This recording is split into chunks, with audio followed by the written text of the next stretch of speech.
Welcome back to SpeakPact. We are thrilled you're here with us today. I have a very special guest, and we are going to dive into the world of storytelling because he is a master when it comes to communications and storytelling. We have Cesar Castro with us, who is a psychologist and a communications leader. And right now, what he does is strategic storytelling. That is his company.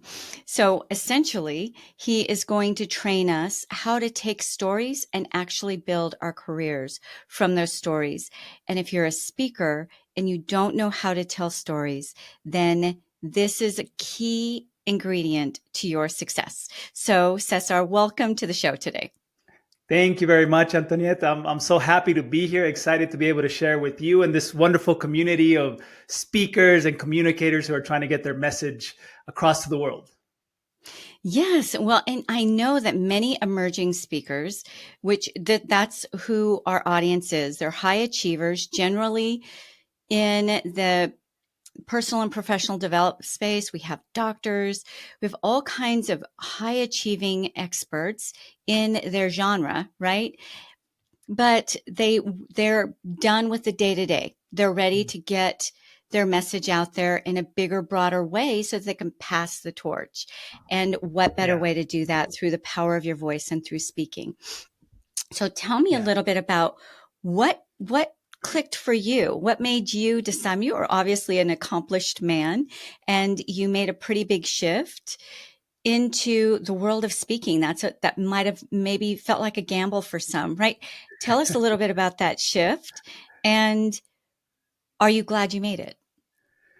Yeah, you know what? My shift, because when I think about when did it shift for me professionally, I actually think that my shift started way before I was an adult and a professional. I actually started more in my childhood because there was an important event that happened when I was about 6 or 7. My family, I'm originally from Chile, just so you know, from South America. And my family moved to the United States when I was about 7 years old. It was because of medical reasons. My youngest brother was born with hydrocephalus, and in Chile they didn't really know how to help him very much.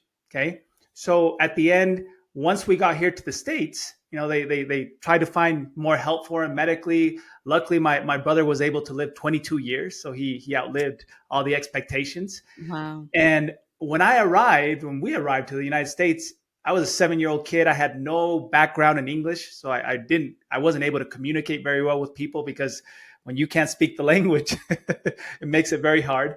So I still remember going to school and just sitting next to the teacher because she had like a special seat for me so she could help me out during class.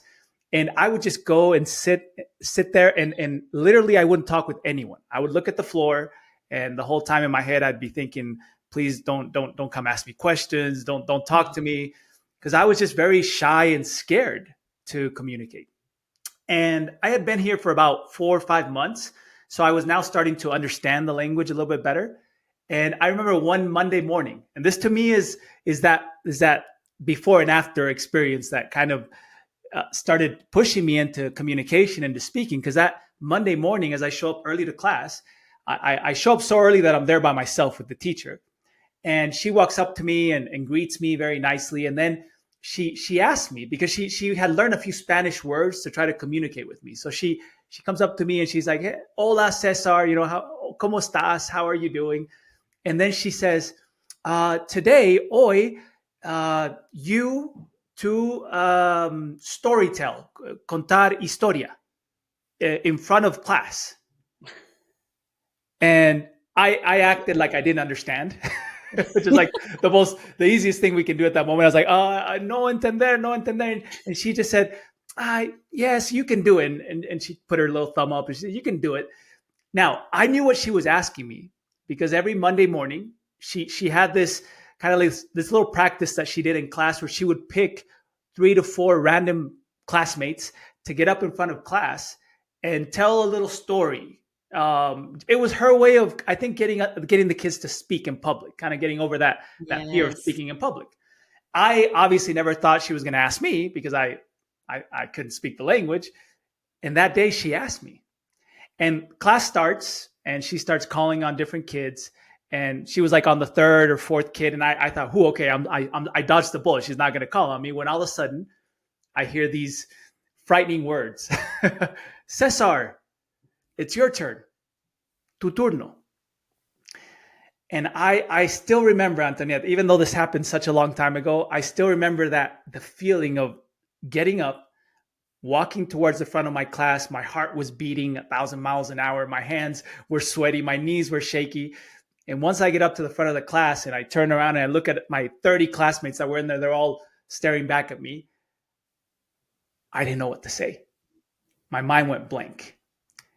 And at that moment, I mean, I would love to tell you that, I got up and I told this great story, and that was the moment that I knew I was destined to be a storyteller. But it didn't happen that way. Actually, after a few seconds of just a blank stare, I did remember a little experience. I did remember a little story of something that we had done as a family, like the week before, 2 weeks before. And I tried to tell that story to the best of my abilities that I had at that moment with my kind of Tarzan English.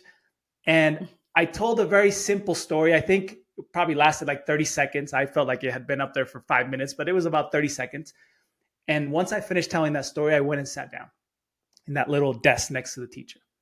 And I just looked at the floor, and I was thinking the whole time, "Oh, you did a horrible job, Cesar. No one understood what you said. Oh, and that story you told, wow, that was a crappy story." And after a few seconds of self-loathing, I finally got the courage to look up. And when I look up, all my classmates, all 30 of them, were looking back at me.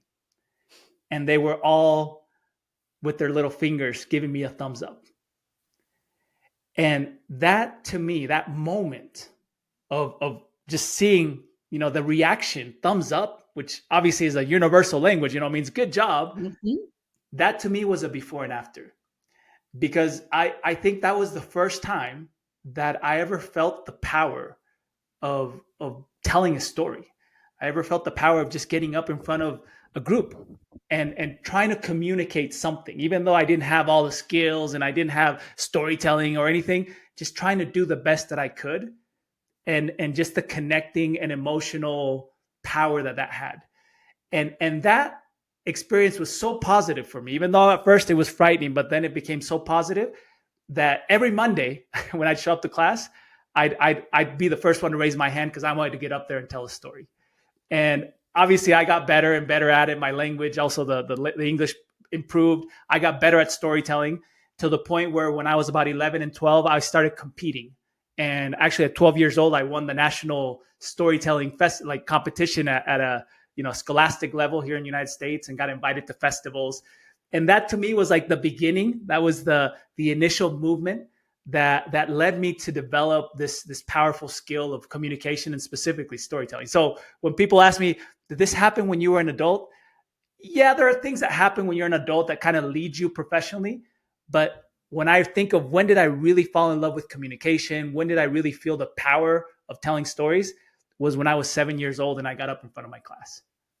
Okay, so I can see how well you help leaders, business leaders, and entrepreneurs become great storytellers. Because just in that little clip that you just shared, you brought me to tears. Like I was seeing little Cesar at 7 years old, terrified, right, in this whole new world, totally out of your element, fully immersed into a culture you weren't familiar with, fighting for your brother's life. And that teacher, like in one instance, I'm like, how could she do that to you? In the other instance, I'm applauding her for really encouraging you to come out of your shell, and letting the rest of the group see who this little heart was, right, sitting there at the front of the room. So just that, I don't know how long that took, a minute, 2 minutes for you to share that story. You drew me in a big way. And I already knew some about you. So that was illustrating the power of storytelling. Yes. Why should business leaders know this skill? Why should entrepreneurs and, in our space, speakers really be able to hone in and understand how to capture people's hearts through storytelling? Isn't it logistical? Isn't it tactical? Like why the heart piece? Well, if we think of it just in a tactical manner, 70 to 80% of what we do in our day-to-day is related to communication, right? If you're in the business world, which is where a lot of my clients are, I always tell them that's your main job, and that's what you do in your day-to-day is communicate. Now, we do that through public communication sometimes, we do that through small group communication, we do that through interpersonal one-on-one communication, or we do it through, digital virtual communication, but we're always communicating. So if I were to tell you that, in your job description, 70 to 80% of what you're going to be doing is communication, you better be really good at it, because your job and the success of your job will depend on your ability to communicate. Now, despite the fact that communication is so critical, and no one's going to tell you, no, communication is not important. Everyone says when we have this conversation, I have this conversation with my clients, they always say, yes, communication is probably the most important skill. And then when you ask them, well, what are you doing to develop or become a better communicator? Usually you hear crickets. At the most, last year or 2 years ago, my company sent me to a 1-day seminar, or I've had 1 or 2 coaching sessions. But again, if this is your main job and this is the way we influence or persuade people to get things done, you got to be really good at it. And I think the biggest issue that we're having, at least that I constantly face with leaders, is they know it's important, but because they do it every day, it's really hard to become aware of where your real challenges or difficulties in communication are.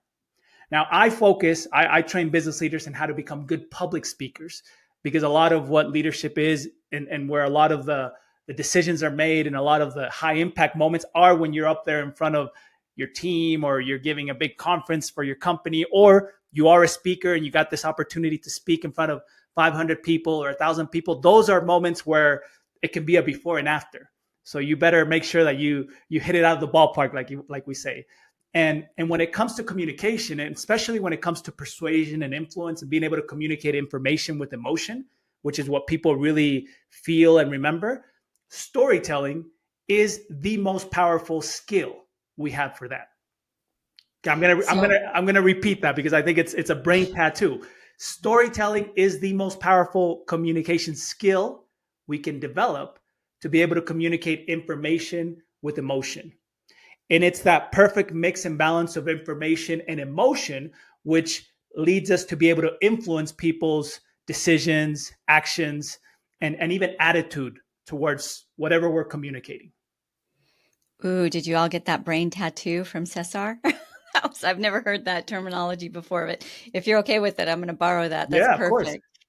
And what about highly technical or highly medical professions, like that might seem, where does the emotion come in? Why is the emotion important? I know my answer, but I'd like to Yeah. hear your answer. Why would it be important, even in settings that seem very, very serious and Yeah. maybe a bit more on the technical side? Well, we are not very good. Our brain is actually not very good at remembering information. Just we need to first start out from that basis, that people are not very good at remembering just information. We have a limit to that.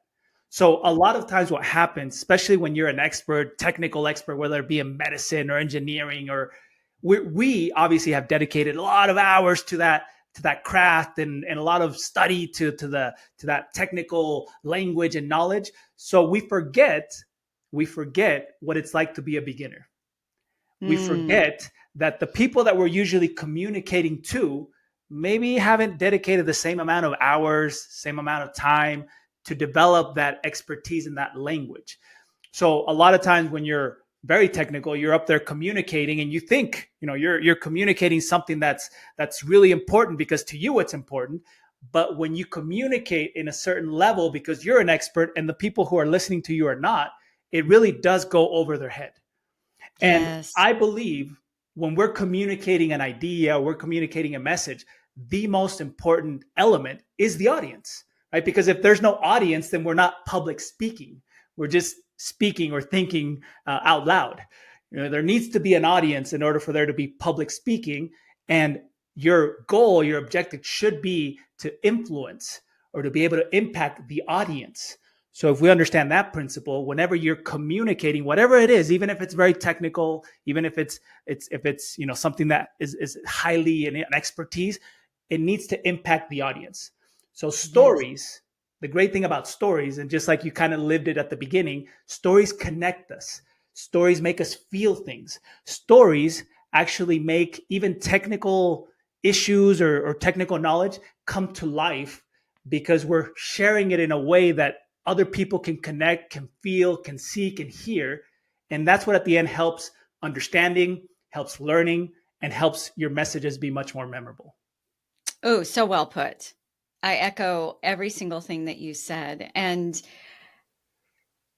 if whoever listens to SpeakPact on a regular basis hears me say over and over, the first thing you need to do in front of any audience, not give your bio, not there's no other agenda than create connection and Yes. community Yes. as soon as you walk in that space, Yeah. right? Because people need to know they're in the right space, they're with the right people, and they're listening to the right person, right? Yeah. As soon as you connect those dots for them, then they're with you.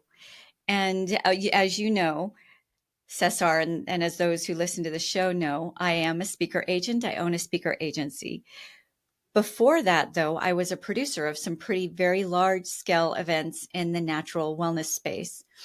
And I would get incredibly brilliant doctors, internists, right, in the medical field on my stages. Thousands of people would come. And it would just break my heart because sometimes they were talking exactly like you said up here and making absolutely no connection. They were not communicating with the audience. I love the way you said, Cesar, that if you don't have an audience, then why are you there? Yeah. And you don't have an audience if you're not, they can be sitting there, but they're not your audience until they clue in and they're with you. And your stories is what helps connect, not only connect the dots in their heads as to why is this important to my life, Yeah. Yeah. right? Even in math problems, whatever it might be, if I understand what am I going to use this for in my life, what's an illustration, then I can get it. If I Yeah. just don't see the relevance, then I'm just not going to get there with you, Yeah. right? And that's what your storytelling does. Exactly. And there's a principle, Antoniette, that I always love to teach my clients when it comes to specifically like when you have these instances or opportunities to communicate to your audience, you have an important message that you want to get across. I always remind them that people first want to connect with the messenger before they connect with his message. Ooh, People that first want another to connect, brain another tattoo. brain tattoo, right? People want to connect with the messenger. We are social beings. Let's not forget that. And because we're social beings, we always want to connect first with the person. We want to socialize. We want to really know and feel the messenger before we start believing his message. So Yes. a lot of times, especially with experts, they get up there and they think that the people are already connected to the messenger. So they'll just start giving out the message. And if people have not connected with you, and that's where stories are so powerful, then probably your message, even though it's really important, even though it can generate huge impact, people are going to tune off.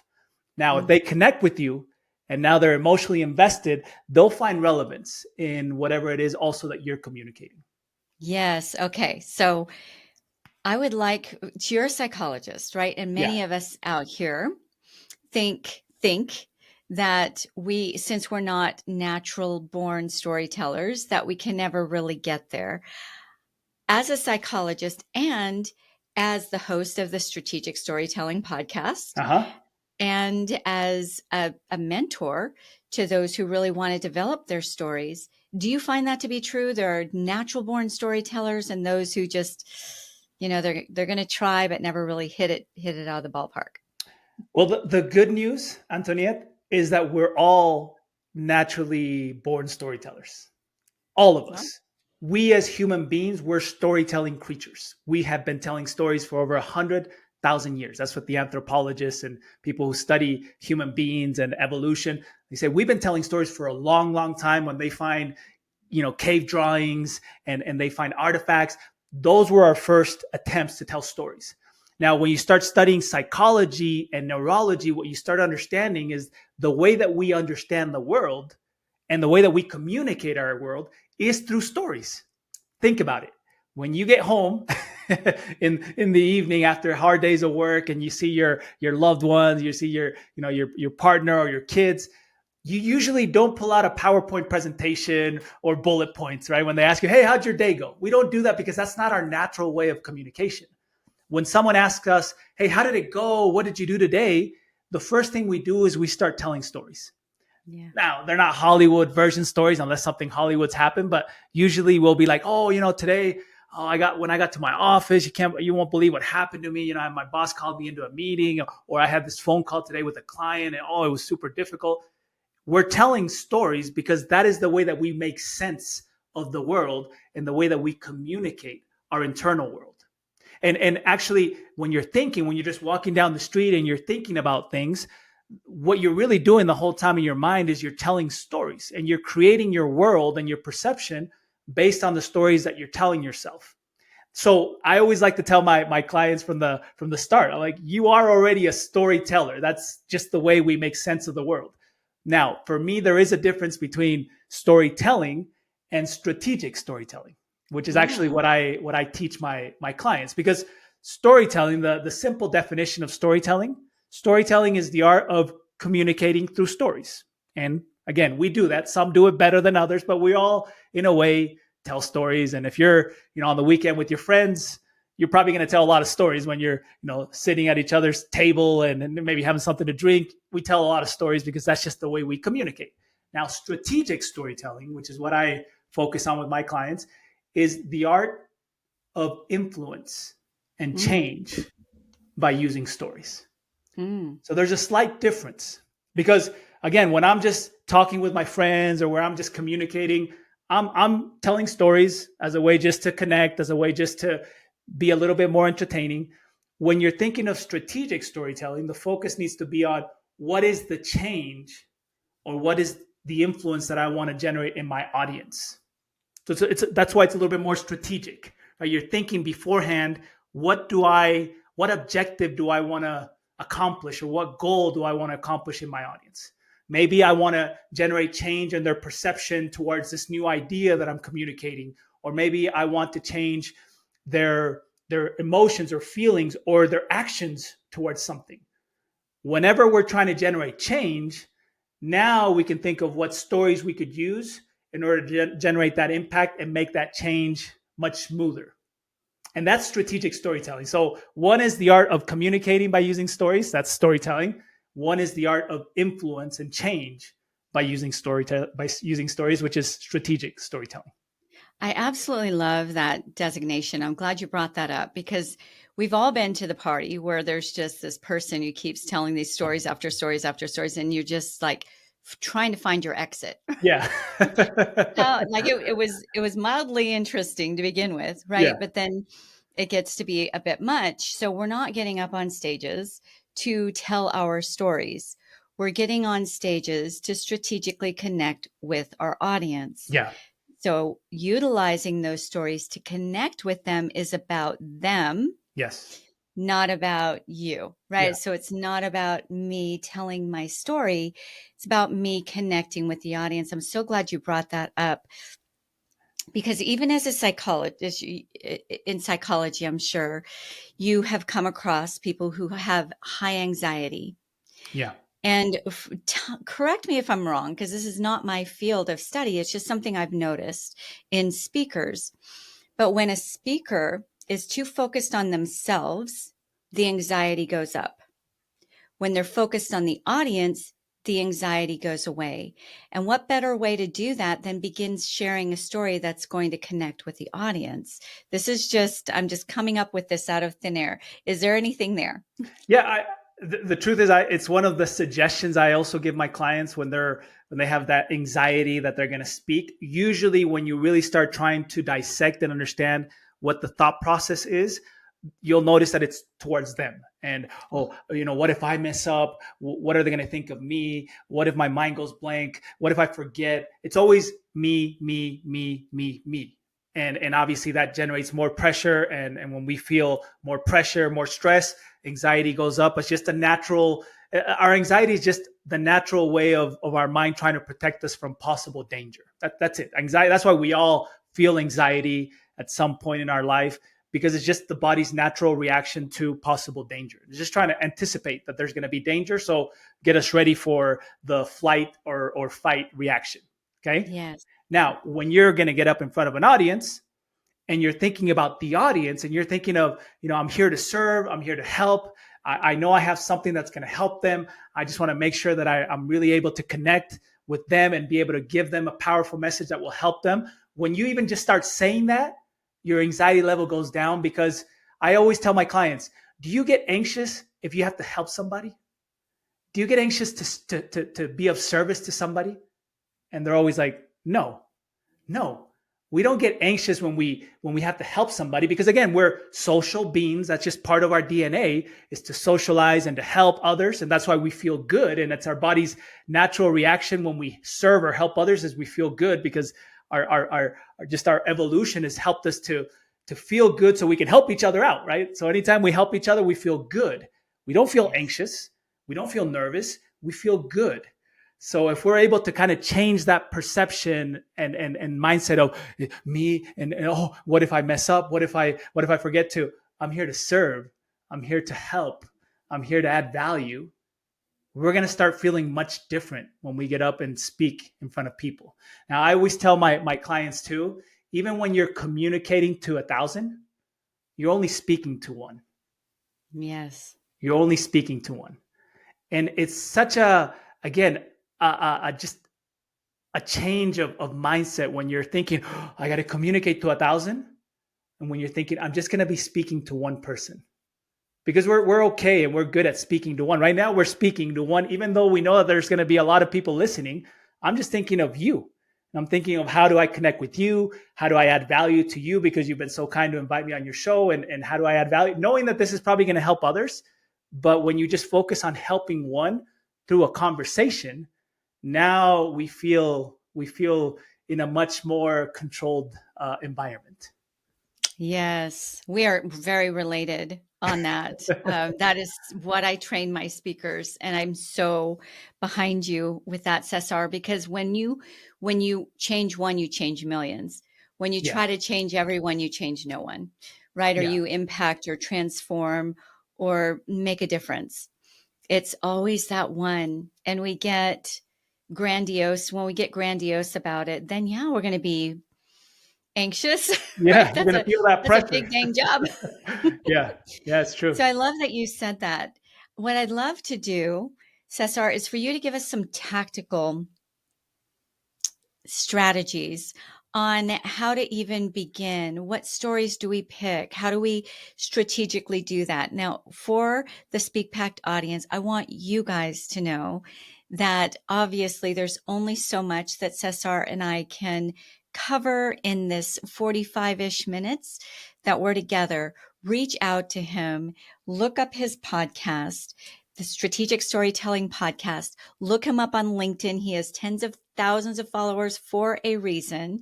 And he's got ways where he can link arms with you and actually help you get that storytelling done so that you've got that crafted in a powerful way for your talks and connecting with your audiences. Yeah.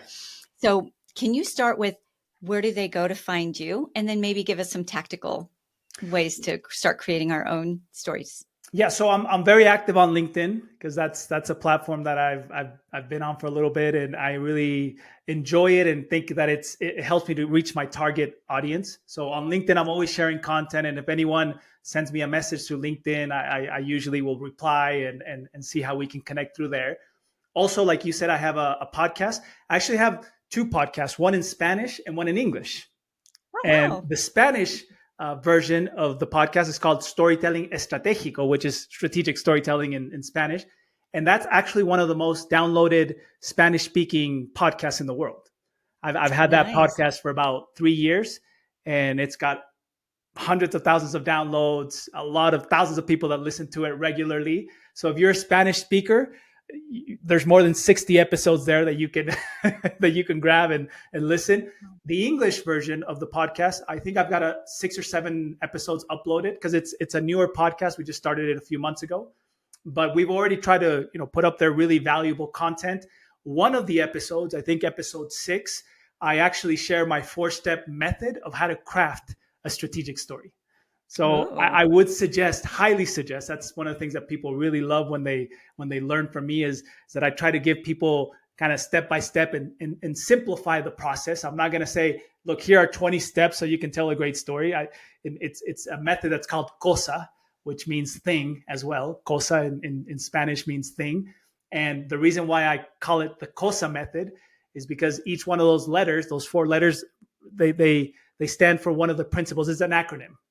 And it's a way for you to remember la cosa más importante, or the most important thing, so you can craft the strategic story. So I would, for anyone who's listening, go listen to the Strategic Storytelling Podcast in English if you want. Go listen to all the episodes, but specifically the Cosa Method episode, which will give you a very simple and step-by-step process so you can craft a powerful I will be story. there. I'm definitely going to take a look myself, take a listen myself. Now, for anyone who's starting, and actually one of the main, I'd say, questions that I usually get from my clients is, how do I find stories? Because a lot of times we think that we don't have good stories, or even worse, we think we don't have stories. Sometimes clients, when they start working with me, they're like, look, I mean, you have stories for everything. I use a lot of even personal stories that I then connect with organizational principles or with whatever I'm trying to communicate. And they'll say to me, well, Cesar, but you this is what you do. So you must have, hundreds of stories. And yes, I do have a lot of stories, but it's because I've done the work of finding stories, of creating that story bank. And the great thing is that we can all create a story bank. And I would actually always start there with people. I always tell them, like, in order for you to become a really good storyteller, you first have to become a really good story finder. Oh. Okay, I'm going to repeat this. To become a good storyteller, which is what people usually want. I want to be able to tell great stories. I tell them, you first have to become a good story finder. That's 50%. And then deposit those stories, right, that resonate with your overall message and objectives into your story bank. I love this. I've got all kinds of new brain tattoos going on. I love them. Yeah. So when you start filling out your story bank and building it out, and I'll actually give you some quick suggestions here to how to start that process.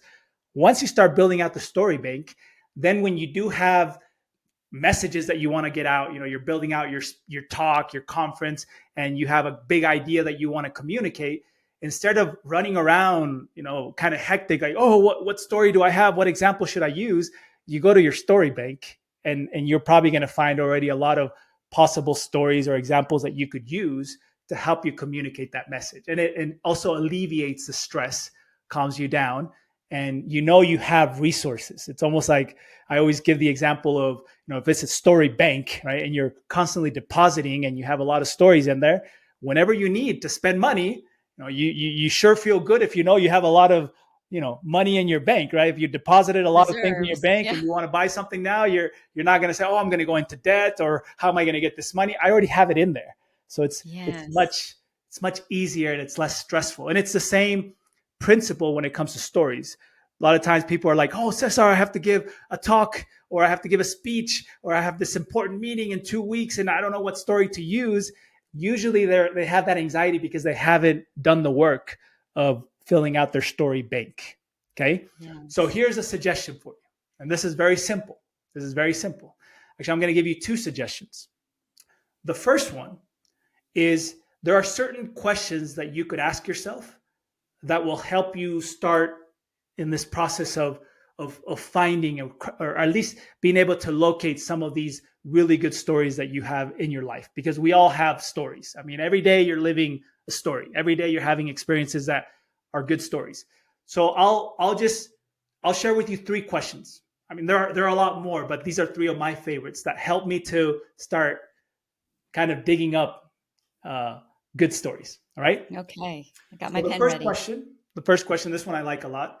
Think of, when was the last time that you messed up? When was the last time that you messed up? At something, whatever it could be. It could be something big, like I messed up at work with something, or I messed up in my relationship, or I messed up, when I went to the supermarket. But think of, when was the last time you messed up? And if you give yourself just a few seconds, you'll probably start coming up with some experiences. I always say that in the first initial stage, what we're looking for are experiences, and then we'll craft those experiences into stories. Because it's different to just have experiences, and then stories have a structure and they have a certain methodology, but usually you can transform almost any experience into a good story. So the first question is, when was the last time you messed up? Okay, that's a good one to ask yourself. And ask yourself that question. If you have a pen or paper, give yourself a few minutes to see what starts popping into your mind and write those experiences down. So maybe you'll be like, oh, like yesterday I was having a conversation with my kids, and I thought that that I was understanding what my teenage daughter was saying, and then I realized that I messed up because I didn't understand, and I started arguing with her, and it created a huge conflict just because I didn't really understand what she was trying to say. Okay, you write that down. Just to know, just do an overview. You don't have to go into detail of everything. Just an overview. So this experience is when I messed up with my daughter because she was trying to explain something, and I thought that I had understood, and I realized that I didn't, and it caused an argument between me and my teenage daughter. Boom, that's one. Okay, and you put it in your story bank. So that's one question. When was the last time you messed up? Second question. When was the last time something changed in your life? When was the last time something changed? And now, if you see, these are very broad questions, and I want them to be broad because I want you to have a lot of space to be able to find different things in your life. So when was the last time something changed in your life? Maybe you moved, maybe you changed your job, maybe you changed a relationship, maybe you changed a certain habit in your life. When was the last time something changed in your life? Something significant. Okay? And again, you give yourself a few minutes just to think of that question and start going in there and looking for those experiences that are going to start popping up. I can guarantee you experiences are going to start popping up. Okay? Because we've all had experiences of change. And the third one, and again, these are just questions that I like. It doesn't necessarily mean that these are the only three that you can use. Okay? These are great prompters. I'm already just want to start writing. These are great. Yeah. These are just prompts. These are just prompts to help you. When was the last time you stayed quiet when you should have said something? When was the last time you stayed quiet when you should have said something? That's a good one. And you think about it. And you're going to always come up with those because we all have experiences where we stayed quiet when we should have said something. Yes. Now, these are just three. I actually have a list that I share with my clients of like 20 questions, prompts, right? And I always invite them to come up with even more. But if you notice, the one element that's kind of connected to all these questions is that we're looking for these emotionally impactful experiences in your life. Because that is the essence, that is the nucleus of stories. They have this emotional element to it. Right? Stories, and the reason why we remember stories, and research has shown that stories are up to 20 times more memorable than just facts and numbers. The reason why we remember stories is because stories are emotionally impactful. Because usually where we find stories are in those emotionally impactful moments in our life. And that's why we remember stories, because our brain stores the information that comes with emotion. So if I ask somebody, hey, do you remember what slide number 13 said from the presentation you were in yesterday? They probably won't remember that. They probably won't remember that. But if I were to ask you, hey, do you remember what the happiest moment in your life has been up to this point? And I just give you a few seconds, you'll probably remember something, even if that moment was 20 years ago. But you'll remember something.